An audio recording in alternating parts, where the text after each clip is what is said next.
Welcome to Dadograms, where I'm talking about the importance of documentation. Now, that may sound as boring as watching paint dry, but you're going to learn real quick how important it is in your everyday life. Understanding how to use documentation will save you time, money, and stress.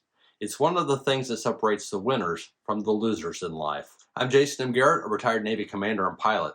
I'm also a dad who created Dadograms to continue teaching my children, and each and every one of you, how to win in the great game of life. And documentation is part of the weaponry you'll need to succeed. I learned the importance of documentation in 1996. I was a brand new ensign in the United States Navy, still figuring things out, when an old, crusty Marine Corps major I was working with gave me a piece of advice that has stuck with me. He told me, if you're ever ordered to do something you feel is ethically wrong, type up a memorandum for the record. Sign it, date it, and file it away in case you ever need legal proof of what happened. That wasn't something they had taught me in ROTC, but he was dealing with his own struggles with his boss at the time and, on a whim, decided to pass that wisdom along to me. Today, we don't use typewriters like he was using, and formal memorandums typed up on paper aren't usually necessary. Nowadays, there are countless ways to document the facts of any situation, most of them literally at your fingertips, right there on your phones, and each of them able to save us from serious trouble. Documentation can be the difference between being held accountable for something you didn't do or proving you upheld your end of an agreement.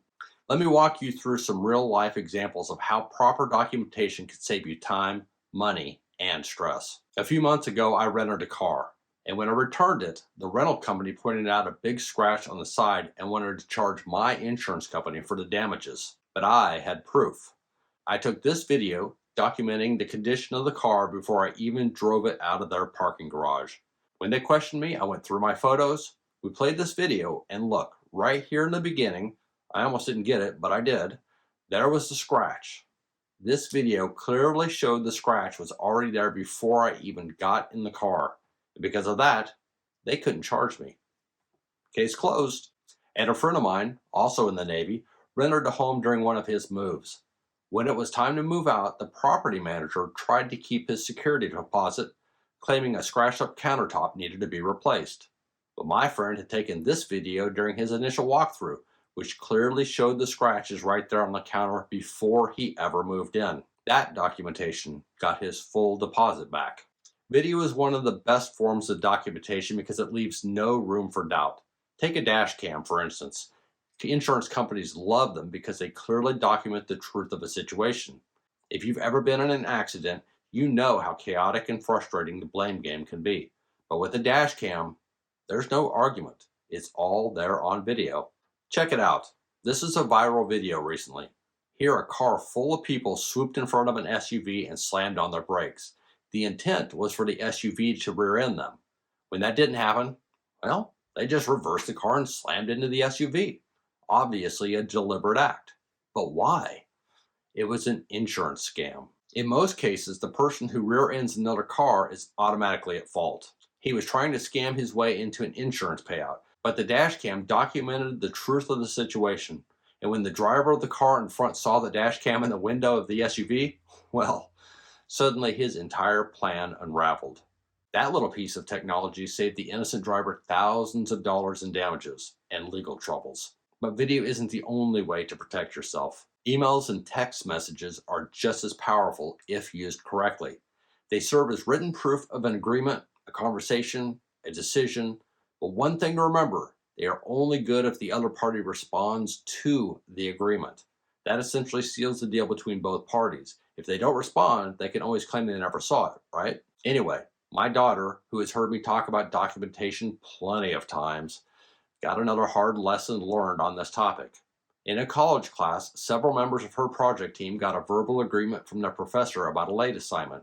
The professor had failed to provide a working computer program needed for the assignment, so he told 2 of the 4 students on the team that the entire team could turn the project in late without penalty. When they finally submitted it, he deducted points from all 4 of them. When the team reminded him of the agreement, he claimed he had no recollection of it at all. And because there was no documentation, no email, no text, they all lost those points. Now, my daughter, when she found out, she was so outraged that her professor would go back on his word. She took it all the way up to the dean of the department and the dean of the school. But without proof, without documentation, they had no case. And the professor's word triumphed over theirs. You have to document these things. Once upon a time, a handshake agreement was enough, but life is busy and details get forgotten. If an agreement isn't documented, it doesn't exist. Hear that again. If an agreement isn't documented, it doesn't exist. So beware. Okay, now while video, email, and text messages are incredibly useful, there are other ways to document important events that you can also consider. There's audio recordings. If legal in your jurisdiction, recording conversations can provide undeniable proof of what was said. If you've ever called a bank or an insurance company or a credit card company, one of the first things they say is, "This call will be monitored or recorded for quality assurance and training purposes," right? I'm sure you've all heard that little phrase before.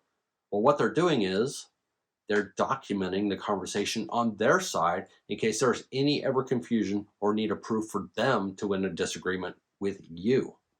In some states, only one person in the conversation needs to know of the recording. In others, both need to know, so do your research. Another is just good old photographs, or pics. They say a picture is worth 1,000 words. Well, a single image can provide critical context, such as timestamp condition of property, including any damages. Saving documents on cloud storage with all that metadata available, such as timestamps, is another important thing to consider. This can ensure you have an untampered record of agreements. And that pertains to emails too, especially if they're from a work computer and they're all networked. And there's handwritten notes. While not as strong as digital evidence, notes written, signed, dated, and filed can carry weight, especially in legal or workplace settings. If you scan them and send them to yourself in an email shortly after writing them, that's even better, because that adds the metadata I mentioned. And an overlooked but extremely useful tool, even today, is the use of a journal or a diary. If you write in it every day, if you show consistency, and you have written things down that need to be used as evidence, that can count. Each situation calls for the right kind of documentation, so use the tools that best suit your needs. In the workplace, documentation is critical for performance evaluations, workplace disputes, and maintaining integrity. Yes, documentation can do all that. In my last assignment in the Navy, I was a classroom instructor at the Naval School of Aviation Safety, where I taught several thousand naval aviators and aircrew members each and every year about safety. One day, several of my students shared with me a troubling story. Their commanding officer, their boss, had given them an order that they felt was unethical and possibly even illegal. But he insisted that they carry it out. And you know us in the military, we always follow our orders. Their solution? Documentation. They went back to a computer, typed up exactly what they believed that they were ordered to do, and then sent the email to their boss asking for confirmation. Within 60 seconds of that coming into his email box, he flew into their office and suddenly had a change of heart about what he was ordering them to do. That simple act of calling out questionable actions in a formal, documented way forced him to reconsider his decision. Sometimes just knowing something is officially on record is enough to make people think twice about unethical behavior. I've seen the effect of proper documentation time and time again, and there is no doubt the use of documentation is a critical skill you need to know about and get used to using. It really can give you a decisive edge in the everyday battle to win in life. That's because documentation does three key things. First, it clarifies agreements. It ensures all parties are on the same page and that there is agreement. Second, it provides leverage. If someone tries to change the terms of a deal, you have proof of what was originally agreed upon. And third, it's just plain old CYA, covering your ass. If something goes wrong, you have documentation to defend yourself with. So Dad's advice, get used to documenting things. If you don't, it can come back to haunt you. It can cost you grades, it can cost you money, it can cost you your job, your reputation, even your freedom. So use it, and use it often. All right, folks, if you have some more time, go back and replay an old datagram. Unlike a lot of YouTube channels that'll talk to you about today's events, each datagram is evergreen, timeless. They are useful in the present and will be useful to winners far into the future. That being said, please subscribe to this channel, hit the thumbs up, and all that cool stuff. And until next time, go forth and document stuff.